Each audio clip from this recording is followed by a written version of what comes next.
There are a lot of words in the English language whose definitions, dictionary and/or common usage, bug the crap out of me, but few more than the word person. I'm thinking specifically of how it is used synonymously with the word human, as if people can only be humans, and as if all humans are people. But a dead body is as human as you are. Is a dead body a person? There's no personality, it's inert. How is that a person? When I think of a person, I'm generally not thinking about their biology. I'm thinking about their personality, about who they are, not what they are.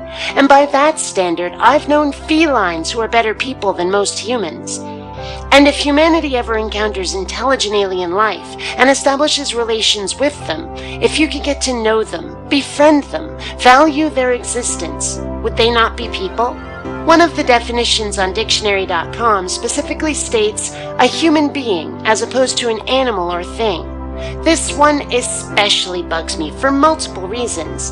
First of all, biologically speaking, humans are animals, so that distinction is meaningless. And a thing? The potential exists for us to develop an artificial intelligence advanced enough to be self-aware. It hasn't happened yet, but there are certainly people working on it. Once that happens and a machine has a personality, memories, and experiences, could you not see some people, perhaps even yourself, making friends with such a being? Perhaps even falling in love? Is such a machine a thing, not a person? And if your answers to all these questions are no, if you think extraterrestrials or AI entities with which we can make friends are not and cannot be people, yet we can relate to them as we can to other self-aware beings, well, what are they? What do we call these non-human sentients? Personoids? Wouldn't that be a bit insulting, don't you think?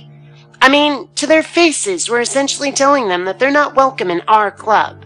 Why is there no word to encompass thinking, feeling beings of any species under which human, or person if you prefer, is merely a subcategory? Why must humanity be considered the pinnacle?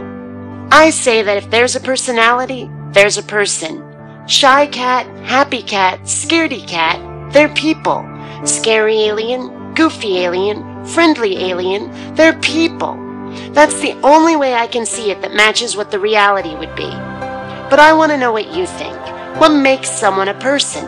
And if, to you, person is as much a biological definition as a sociological one, what would you call other beings, from uber advanced to your basic household pet with personalities, but who aren't human?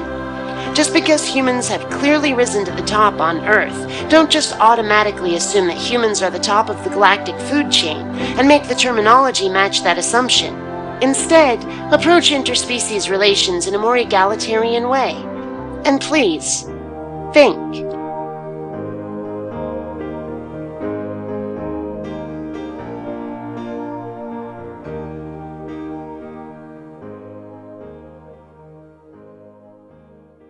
Please take the time to rate this video.